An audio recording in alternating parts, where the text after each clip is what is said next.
Nebraska Sandhills, August 1887. The sun was a hammer, beating the parched land into submission. For most settlers, it was a time for harvesting, for laying in stores, for repairing the familiar sod houses that hunkered low against the horizon. But Elspeth Muir was doing something different, something that made no sense. She was building walls out of grass. Hour after hour, under that punishing sky, the lone widow worked. She hoisted tightly bound bales of prairie hay, each one heavy and awkward, stacking them one upon the other like monstrous golden bricks. Her two young children, Thomas and Isla, played in the shade of the wagon, their small faces smudged with dust, watching their mother build a house that defied all logic.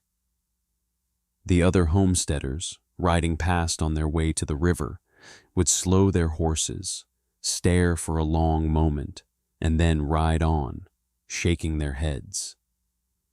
The whispers started at the trading post, then spread to the Sunday social. They called her house Muir's Folly. Some called it the Haystack House. They said she was a fool, driven mad by grief and the unforgiving landscape. She was building a tinderbox in a land of prairie fires, a sponge in a land of torrential rains, a nest for vermin. But Elspeth Muir just kept working, her movements deliberate and certain, her gaze fixed on the coming winter. What did this quiet woman from the old country, with her strange accent and stranger methods, understand about survival that every seasoned pioneer on the plains had missed? If you think you know the answer, hit that subscribe button and drop a comment telling us where you're watching from. Because the truth of what she was building would not be measured in wood or stone, but in degrees of temperature on the coldest night in a generation. To understand her madness, you first have to understand the enemy. The enemy in the Sandhills was not drought or dust, not bandits or beasts. The true enemy, the one that stalked every family from November to March, was the cold. It was a cold that carried a physical weight, a living entity that pressed against the thin walls of civilization, seeking entry. The land itself offered little defense. It was a vast, rolling sea of grass with almost no trees. The timber needed for a proper log cabin had to be hauled by wagon over 100 miles, a cost so prohibitive that only the wealthiest could afford it. A well-built log cabin was a symbol of status, a fortress of thick, interlocking timbers that spoke of prosperity and permanence. But for the common homesteader, it was an impossible dream. The standard solution was born of the earth itself, the sod house or soddy. Men would plow long furrows in the prairie, slicing up the thick mat of buffalo grass and its dense root system. These strips of sod were cut into bricks, 2 or 3 feet long, and layered like stone to build walls. A few precious timbers formed the roof, which was then covered with more sod, grass side up. From a distance, these dwellings looked organic, as if they had grown from the ground. Up close, they revealed their brutal reality. They were dark, perpetually damp, and smelled of earth and decay. In heavy rains, the roofs leaked muddy water onto the beds and tables below. Snakes and mice often burrowed through the walls and dropped from the ceiling. They were a shelter, yes, but a miserable one. More importantly, they were terribly inefficient against the cold. The packed earth had some insulating properties, but not enough. The relentless prairie wind, with nothing to stop it for hundreds of miles, would find every crack and seam. It would whistle through the door frames and window sashes, carrying with it a fine, gritty dust. In the heart of winter, a rime of frost would form on the interior walls, a delicate and deadly flower growing inside the home. A man's beard would crystallize with his own breath as he slept. Ink would freeze solid in its wells. Life inside these homes became a battle of thermodynamics, a constant, desperate struggle to generate more heat than the structure could leak. The fuel was whatever could be found. Twisted bundles of prairie grass, dried corn cobs, and precious scavenged pieces of wood. The most common fuel was dried buffalo or cattle dung, known as chips. The children were sent out with sacks to gather it from the prairie, their hands raw from the cold. The stoves glowed red-hot day and night, consuming this meager fuel at a terrifying rate. A family's entire winter was spent in a small radius around that iron stove, huddled together, wrapped in every blanket they owned. The warmth was a fleeting commodity, radiating a few feet out before being devoured by the cold mass of the walls and the drafts that snaked across the floor. It was a life lived on the edge of hypothermia, a battle for survival measured in armloads of chips and the slow, agonizing drop of the mercury in a thermometer. Elspeth Muir knew this suffering intimately. She and her children had spent their first winter in a hastily constructed sod dugout, a temporary shelter burrowed into the side of a hill. She had felt the damp chill seep into her bones, watched her children's lips turn blue, and listened to the ceaseless howl of the wind as she fed chip after chip into the stove, praying it would be enough to see them through to morning.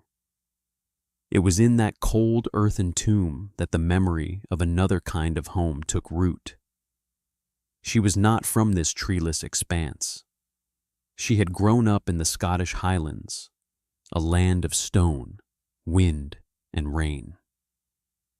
The homes there were not built of wood, which was as scarce there as it was here. They were built of stone and turf, with thick, massive walls that could be 5 or 6 feet deep. They were called blackhouses, and they were designed to blunt the force of the North Atlantic gales. She remembered the feeling of stepping inside one from a raging storm, the sudden, profound stillness, the deep, quiet warmth held by the sheer mass of the walls. The principle was simple, though she did not know the scientific words for it. A thick wall was better than a thin wall. A wall that could trap air was better than a solid wall. The prairie offered no stone, but it offered grass. Endless, limitless oceans of grass. A tightly packed bale of hay was mostly trapped air, and if she could protect it from water and fire, what was it but a large, light, perfect brick? The idea was born not of madness, but of memory. She would build her own kind of blackhouse, not with stone and turf, but with the material the sandhills gave her in abundance. The foundation was her first declaration of intent. While others might lay their first course of sod directly on the cleared earth, Elspeth spent weeks gathering fieldstones from the distant creek bed. She hauled them on a small stone boat pulled by her lone ox, a slow and arduous process. With these, she built a foundation that rose a full 2 feet above the ground. It was a wall of stone and mortar, a sturdy plinth that would lift her house above the mud, the snowdrifts, and the ground moisture that was the enemy of all dry things. This alone was enough to draw comment. It was a waste of effort, the men at the trading post said, unnecessary. But Elspeth ignored them. She knew that the first rule of keeping a thing dry was to keep it from touching the wet ground. This stone foundation was the dam that would hold back the sea of dampness. Then came the bales.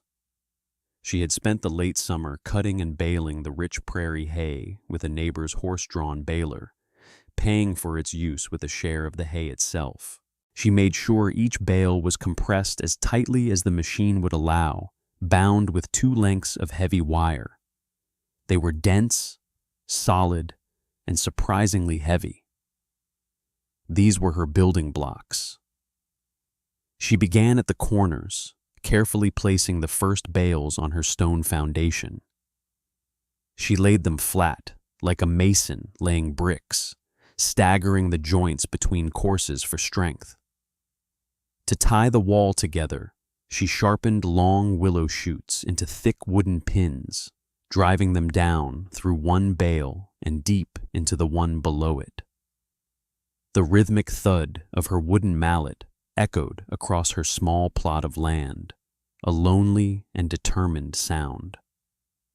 It was during this phase of the construction that Silas Croft paid his first visit.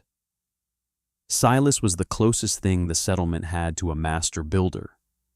He was a carpenter by trade, a man who had left Ohio with a full chest of tools and a deep respect for the unforgiving geometry of post and beam construction. He had built the church, the trading post, and a dozen of the finest plank and frame homesteads in the county. His work was known for being square, true, and strong. He understood wood.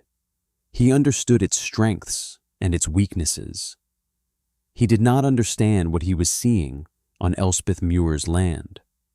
He rode up, dismounted, and watched her for a long time, his arms crossed over his chest, a deep frown on his weathered face. He took in the high stone foundation, the neatly stacked courses of hay, the earnest woman swinging a mallet. Finally he spoke, his voice not unkind, but heavy with the authority of experience. "Ma'am," he began, "I don't mean to interfere, but what you're doing here, it isn't safe." Elspeth paused, wiping sweat from her brow with the back of a gloved hand. She looked at him, her expression calm. "It will be strong." Silas shook his head, gesturing at the wall of hay. "This is prairie country, Mrs. Muir. We have fires, a stray spark from your own chimney, a lightning strike a mile away.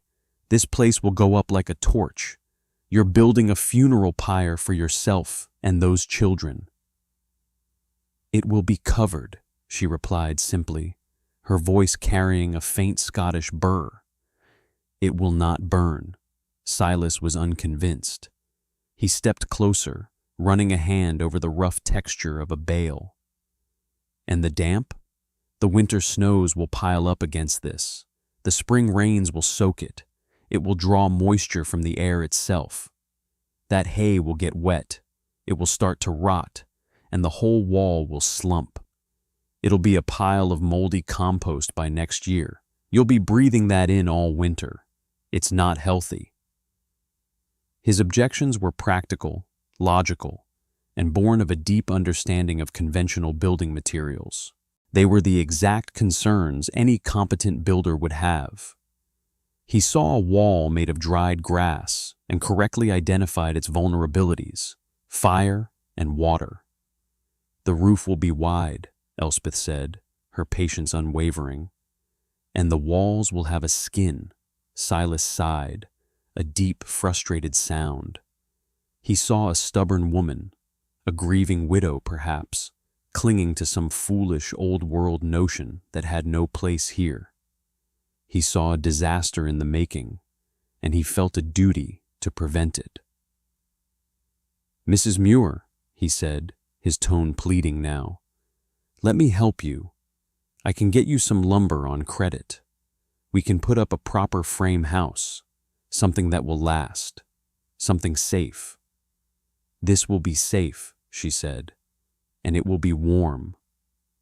She turned back to her work, lifting another willow pin and positioning it. The conversation was over. Silas Croft stood for another minute, watching the thud of the mallet, the strange and unsettling sight of a house being built from the very fuel that could destroy it. He mounted his horse and rode away, convinced he had just witnessed the start of a tragedy. The story of his visit spread, solidifying the community's opinion. Elspeth Muir was not just foolish, she was dangerously stubborn. The name Muir's Folly stuck. The walls rose steadily. Once they were at their full height, she built the roof structure from precious timbers she had bought, creating a steep pitch and eaves that extended a full 3 feet out from the walls on all sides. This wooden umbrella would be the first line of defense, keeping the vast majority of rain and snow from ever touching the hay. Then came the skin. This was the part of the process that baffled observers the most. She dug a pit and began mixing a plaster from the clay-rich subsoil of her own land, mixing it with water, sand, and a small amount of lime she had purchased. Day after day, she and her children stomped in the pit, mixing the concoction with their bare feet until it was a thick, uniform consistency. Using a trowel, she began applying this earthen plaster directly to the hay walls, inside and out. She pushed it hard against the bales, forcing it into every crevice, creating a thick, seamless coating. It was slow, messy, back-breaking work. She worked from the bottom up, applying a thick scratch coat, letting it dry, then adding another, smoother layer. When she was finished, weeks later, the house was transformed. The golden, shaggy walls of hay were gone, replaced by smooth, undulating walls of pale brown earth. It looked less like a haystack and more like a massive clay pot, sculpted by hand. This was the secret. This was what Silas Croft, with his knowledge of wood and nails, could not see. The system was not just a pile of hay, it was an integrated design. The stone foundation protected it from ground moisture, the wide eaves protected it from falling rain, and the thick clay plaster on both sides formed a crucial barrier. It was breathable, meaning any small amount of moisture that did get into the hay could evaporate out, but it was also dense and monolithic, protecting the hay from sparks and wind. Crucially, it sealed the bales, trapping the millions of tiny air pockets within the straw. What Elspeth Muir had built was not a house. It was a thermos. The principle was thermal mass and insulation working in concert. The 18-inch thick walls did not just block the wind, they held temperature. The small stove inside would not have to fight the cold directly. It would only have to warm the air inside the sealed container, and the thick, air-filled walls would do the work of keeping that warmth from escaping. It was an engine designed for a single purpose: to hoard heat with ruthless efficiency. By the first snowfall in November, the house was complete. It was small, just a single room, but it stood solid and strange against the graying sky, waiting for the test that was to come. December was cold, but it was a familiar cold. The settlers settled into their winter rhythms, the men tending to livestock, the women to the endless task of keeping the home fires burning. The talk of Muir's Folly died down, replaced by more immediate concerns. The snow fell, drifted, and hardened. Then, in the first week of January 1888, the world changed. A strange warmth moved over the plains, a deceptive thaw that melted the top layer of snow. The temperature climbed to almost freezing.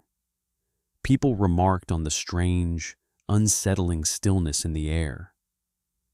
Then the wind shifted. It came from the north, a low, guttural moan that grew into a piercing shriek. The temperature at dawn on January 12th was 10 degrees Fahrenheit. By noon, it was 10 below zero. By sunset, it was 25 below, and the wind was blowing at 50 miles per hour. This was not a storm. It was a physical assault, a wall of ice and wind and snow that descended upon the Great Plains with unimaginable speed and fury.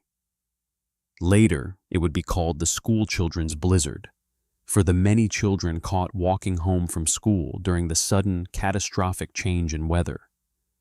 For the homesteaders in their soddies and thin-walled cabins, the world was reduced to a desperate, losing battle. The wind drove the snow, as fine and sharp as sand, through every impossible crack. It sifted under doors, through window frames, and even through the keyholes. Small drifts began to form inside the houses, on the floors, against the walls. The fuel that was meant to last for weeks was now being consumed in days. Stoves that normally required 1 bucket of cobs or chips an hour now demanded 3, just to keep the chill at bay. The metal of the stoves glowed a dull, angry red, radiating a desperate circle of heat that seemed to vanish a few feet away. Families abandoned their beds and huddled together on the floor, as close to the fire as they could get without being burned, wrapped in every piece of fabric they owned. Water barrels froze solid. Potatoes in the cellars turned to rocks of ice.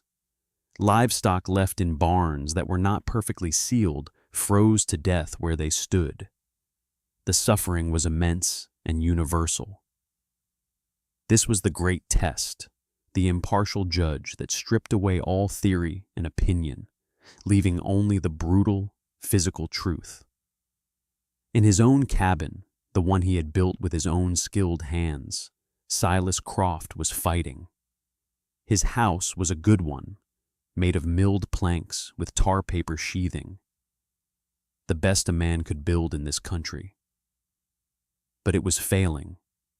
He could feel the cold pouring through the walls, radiating from the nails that held the structure together. Each nail head was a point of white frost on the interior boards, a tiny conduit to the Arctic hell outside. He stuffed rags into the window frames, but the wind still screamed through. He and his wife kept the stove roaring, but the temperature inside the room, 10 feet from the fire, was just 15 degrees. They were burning through their carefully stacked firewood at a rate that terrified him. He thought of his neighbors in their soddies and shuddered. Then his thoughts turned to the widow Muir. He pictured her strange earthen house. He imagined the wind scouring those plastered walls, the cold seeping into the hay, turning it into a frozen, sodden mass. He imagined the stove failing, the children crying, the lone woman helpless against the storm. A profound sense of guilt washed over him. He had warned her, yes, but he had not insisted. He had stood by and let her build her own tomb. He was the expert, the builder. He should have done more. The thought that she and her children might be freezing to death, alone out on the prairie, was a weight he could not bear. He had to know. The journey was an act of madness. It was perhaps 400 yards from his cabin to hers, a distance he could walk in 5 minutes on a summer day. In the blizzard, it took him almost half an hour. The wind was a solid force that knocked him to his knees. The snow was not falling but flying horizontally, a blinding white sheet that reduced visibility to 0.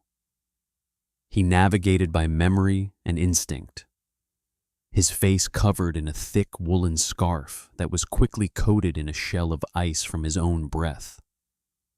When he finally stumbled into the lee of her small cabin, the change was immediate. The wind's roar lessened to a muffled moan. He was out of the direct assault. The house stood impassive, a low, rounded shape, almost buried in a massive snowdrift. There was no light visible from the single window, which was caked with snow. A thin ribbon of smoke whipped away from the chimney, instantly disappearing into the gale. He feared the worst. He pounded on the thick wooden door with a frozen fist, shouting her name against the storm. For a moment, there was nothing. Then he heard the sound of a bar being lifted from inside.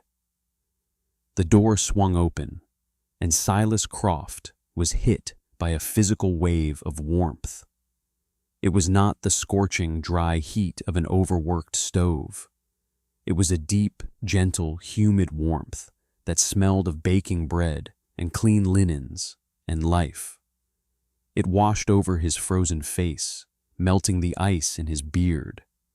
He stood, speechless, on the threshold, staring into a scene of impossible domestic peace. Elspeth Muir stood before him, wearing a simple dress, her sleeves rolled up to her elbows.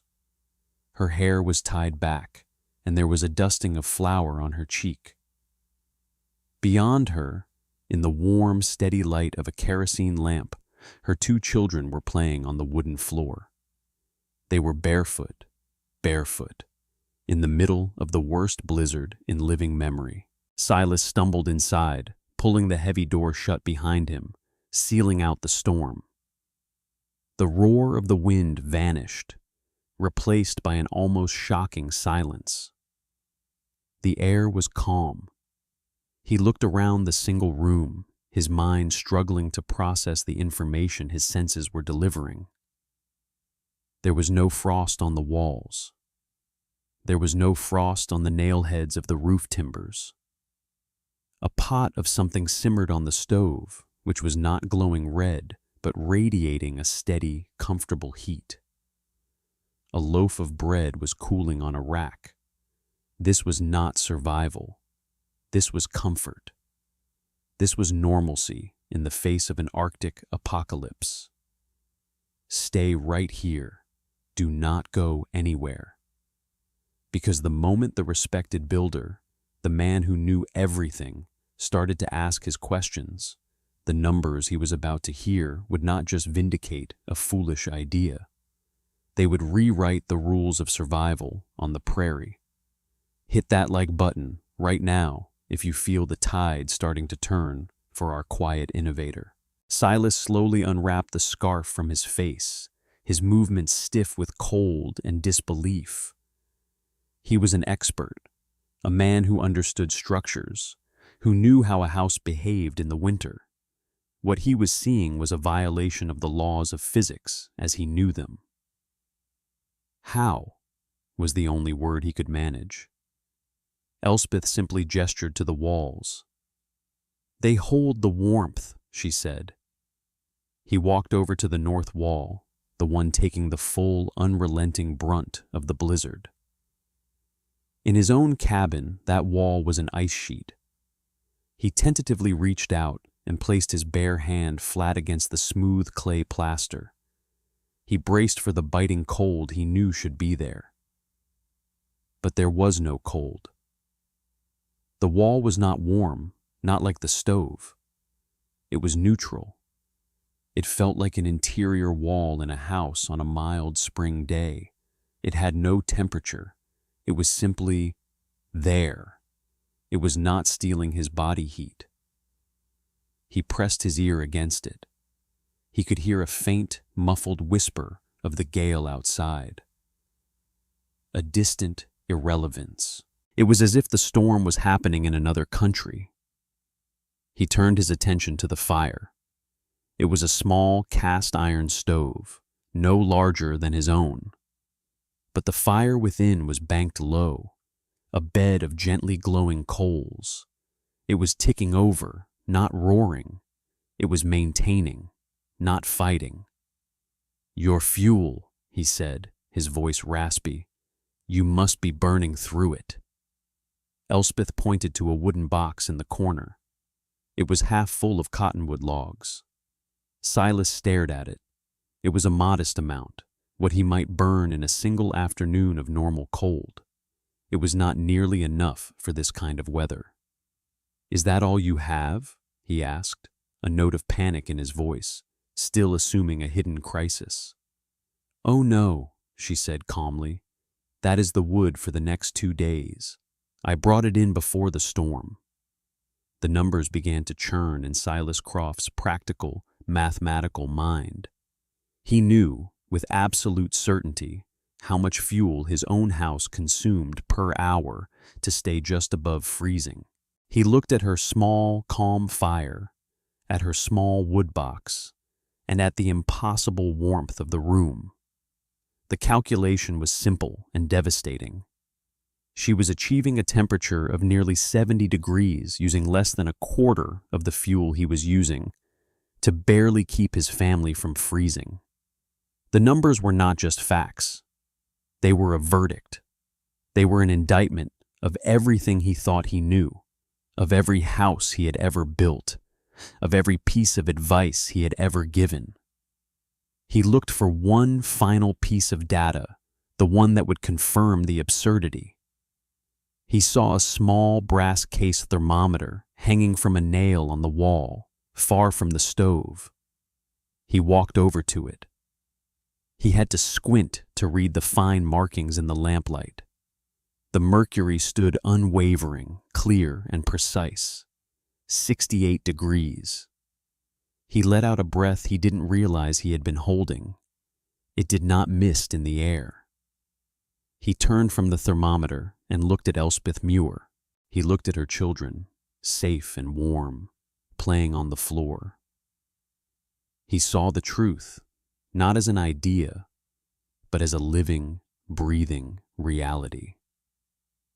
The haystack house, the community joke, Muir's folly, was the single most sophisticated and effective piece of engineering in the entire county. He walked back to her, his shoulders slumped, the arrogance of his expertise stripped away, replaced by a profound and humbling awe. He stood before her, the master builder before the quiet innovator, and he delivered his concession.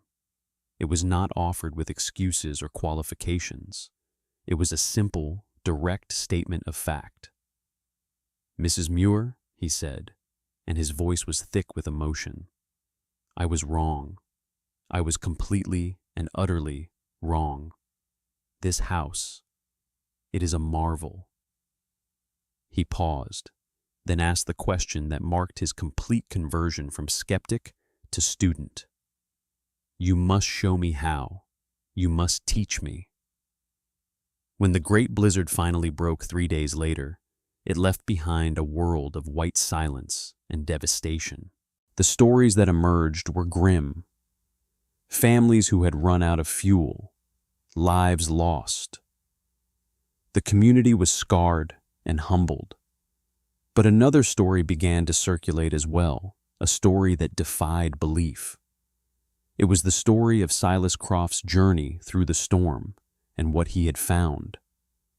The tale of the warm cabin, the house made of hay. At first, no one believed it. They thought Silas had been addled by the cold, but he was insistent. He began taking other men, other builders, out to Elspeth's homestead. He would have them stand outside in the biting wind, then step through her door. The reaction was always the same. A moment of stunned silence, followed by a torrent of questions. Elspeth, in her quiet way, answered them all. She showed them the foundation, the interlocking bales, the wooden pins, the recipe for her clay plaster. She explained the importance of the wide eaves. She never boasted. She never once said, "I told you so." She simply shared what she knew, as if it were the most natural thing in the world. Silas Croft, the man of wood and nails, became the most passionate advocate for the new method. His credibility, his standing as the community's expert, was the key. When Silas Croft said it worked, people listened. He stopped calling it Muir's Folly. He began calling it the Muir method of construction, and he made it his personal mission to see that no one in his community ever suffered through a winter like that again. That spring, a half-dozen new homes were built in the settlement. They were not soddies or thin-planked cabins. They were built with high stone foundations and thick walls of plastered hay bales. Silas himself supervised the first few, working alongside the homesteaders, teaching them the techniques he had learned from Elspeth. They adapted the design, making the houses larger, adding more rooms, but the core principle remained the same. The transformation in the following years was quiet but profound. The true impact of Elspeth's innovation was not measured in degrees or cords of wood saved. It was measured in the lives of children who no longer spent their winters sick with coughs from the damp and cold. It was measured in the security of families who no longer feared the sound of the north wind. It was measured in human dignity, in the simple ability to walk barefoot on your own floor in the middle of January. Elspeth Muir never sought fame or fortune from her idea. She lived out her days in her small, warm house, a respected but quiet member of the community she had inadvertently changed forever. Travelers passing through the region would remark on the unique, thick-walled, earthen-plastered homes that dotted the landscape, so perfectly suited to the harsh environment. They were a testament to a simple, powerful idea, brought from an old world to a new one by a woman who listened to memory instead of mockery. The story of Elspeth Muir and her haystack house is a powerful reminder that sometimes the most revolutionary ideas are not born in laboratories or universities, but on the unforgiving frontiers of necessity. It shows that conventional wisdom is only wise until it is proven otherwise by a better result. The arrogance of dismissing what we do not understand is a luxury that survival rarely affords. The truth, as Elspeth knew and as Silas learned, is not determined by popular opinion, but by the undeniable, inarguable evidence of a warm room on a cold night. The principles she used, born of ancient tradition, are alive today in the modern concepts of sustainable building. Straw bale construction is now a well-regarded method for creating super-insulated, energy-efficient homes. The core idea, using thick, breathable walls made from a local, renewable resource, is seen as a cutting-edge solution to modern energy challenges. If this story of quiet persistence and brilliant innovation resonated with you, hit that like button to help it spread, and subscribe for more forgotten wisdom from the annals of history. We'd love to hear your own stories of weathering a storm, so drop a comment below and tell us, what is the coldest winter you have ever faced? Stay tuned for our next video, where we'll explore the lost maritime engineering behind the ships that refuse to sink. The story you have just heard is a fictionalized account inspired by the real history and principles of straw bale construction, which emerged on the American plains in the late 19th century. The characters, names, and specific events were created for narrative and educational purposes. This content is for informational viewing and does not constitute professional engineering or construction advice.